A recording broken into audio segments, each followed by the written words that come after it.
안녕하십니까. 2020년 9월 3일 최경목의 팩트 시작하겠습니다. 오늘 정경심 전 동양대 교수에 대한 재판이 진행됐습니다. 이 재판이 주목을 받았던 이유는 그 재판의 증인에 남편인 조국 전 법무부 장관이 출석하도록 돼 있기 때문입니다. 그런데 조국 전 장관은 출석은 했습니다. 그런데 증언을 거부했습니다. 어떤 문제점이 있는지 이런 말씀을 드리겠습니다. 우선 재판장이 오른손을 들고 선서문을 낭독해달라 이렇게 얘기를 하니까 조국 전 장관은 재판장님, 내가 알기로는 선서 전에 증언 거부권을 행사하면 소명 사유를 밝힐 수 있다, 뭐 이런 식으로 얘기를 했습니다. 이게 무슨 얘기냐면 그 선서 전에 말을 한다 그러면서 증언 거부권을 행사하면 소명 사유를 밝힌, 이건 무슨 얘기냐면 증언 거부권을 행사한 뒤에 그런 나이에 나는 소명 사유를 읽을 수 있다, 이런 얘기입니다. 그러니까 소명 안 하겠다, 뭐 이런 얘기죠. 그런 얘기를 하니까 그러면서 형소법이 부여한 권리를 행사하겠다 그러면서 사유서를 읽었다고 합니다. 그러니까 잘 아시지만 조국 전 장관은 형사소송법 교수입니다. 형사소송법 학자죠. 그러니까 형사소송법에 관해서 굉장히 잘 압니다. 그러니까 이 법의 안은 이 형사소송법을 가르쳐가면서 내가 그동안에 알고 있던 지식을 오늘 적극적으로 활용하겠다라고 그러면서 증언 거부권을 행사한 겁니다. 그럼 증언 거부권을 행사한 것이 왜 문제냐? 법률적으로 충분히 행사할 수 있죠. 그리고 자기 방어 아니겠습니까? 충분히 행사할 수 있는데 보통 사람의 경우엔 그렇습니다. 그런데 조국이라는 사람은 그 증언 거부권을 행사해서는 곤란한 사람이다 하는 것을 지금부터 말씀을 드리겠다는 것이죠. 바로 3년 전에 2017년 3월 22일이군요. 제가 트위터에 올린 글을 이렇게 캡처해서 썸네일에 얘기를 했는데 거기 3월 22일에 아침에 올렸더군요. 그러면서 피의자 박근혜라고 썼습니다. 이때는 박근혜 전 대통령이 검찰에 출석할 때입니다. 이때는 이제 3월 초에 헌법재판소에서 탄핵이 인용이 됐죠. 그래서 전 대통령일 때입니다. 박근혜 전 대통령이 이제 검찰에 소환될 때, 특검이 끝나고 이제 검찰에 소환될 때, 그 당시를 얘기하는 겁니다.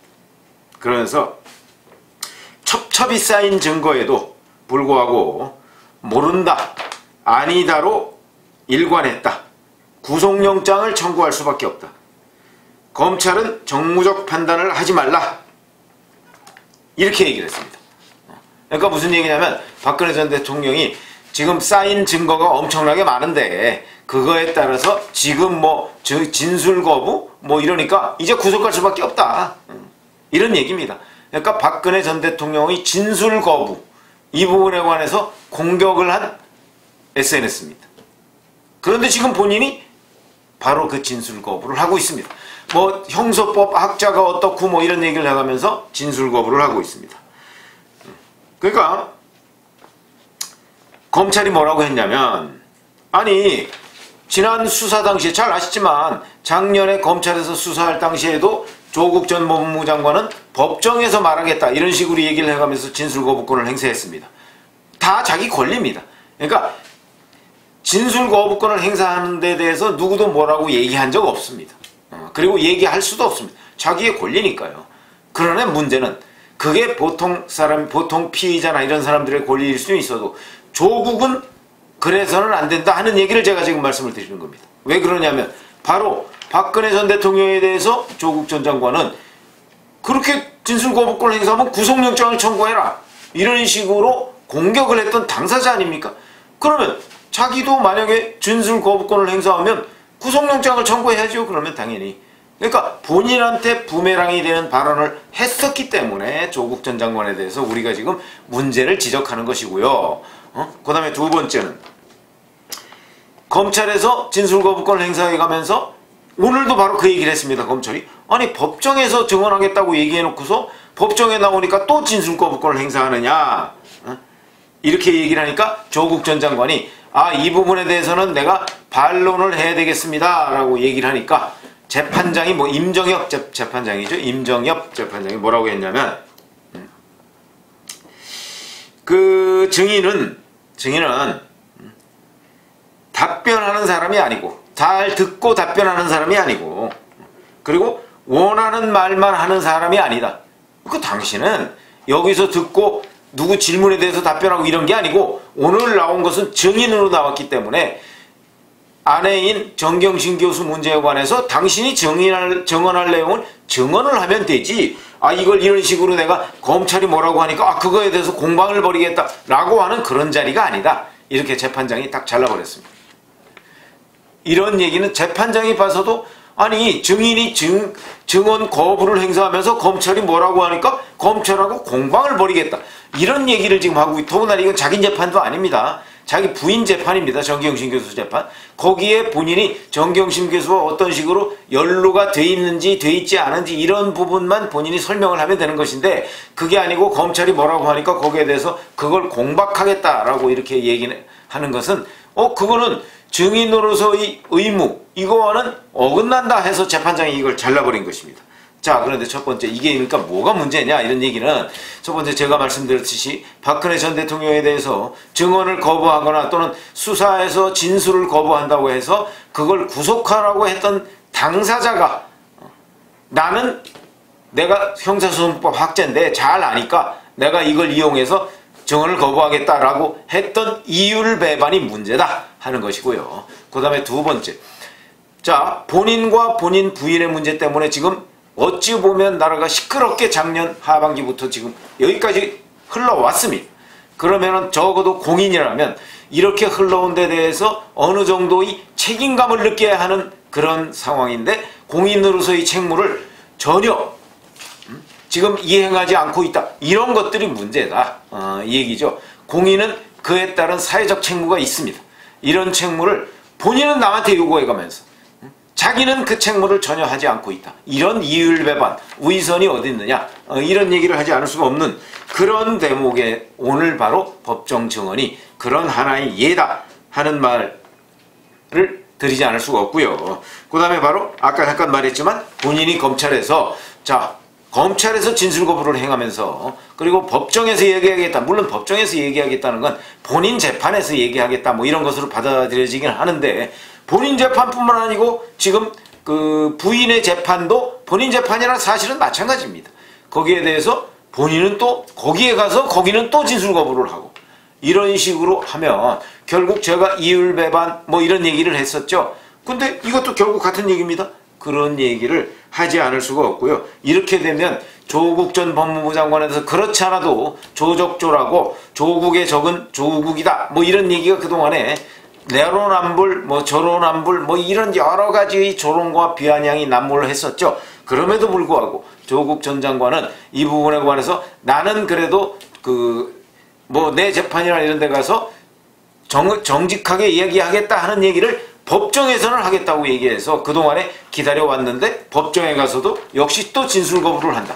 이렇게 되면 글쎄 뭐 본인한테 제가 보기엔 별로 도움되는 일이 없을 것 같은 느낌이 듭니다. 우선 재판장부터 좀 말이 안 되는 것 아니야. 뭐 자기 방어를 위해서 이렇게 할 수는 있지만 문제는 법정에 가서 증언하겠다고 그동안에 누차 약속해왔던 것, 이 약속은 본인 혼자에 대한 약속이기도 하지만 어찌 보면 공인이기 때문에 국민에 대한 약속이기도 합니다.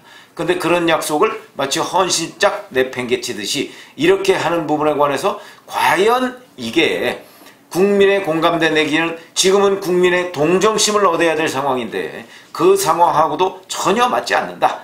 이런 식으로 따지면 지금 뭐 조국 전 장관 문제에 관해서 지금 뭐 조국 백서, 흑서 뭐 이렇게 해서 논란을 벌이고 있는데 오늘 보니까 또 이 조국 흑서 저자들 어찌된 일인지 조국 흑서 저자들의 공통점은 다 한때나마 문재인 대통령과 조국 전 장관을 지지했던 사람들입니다.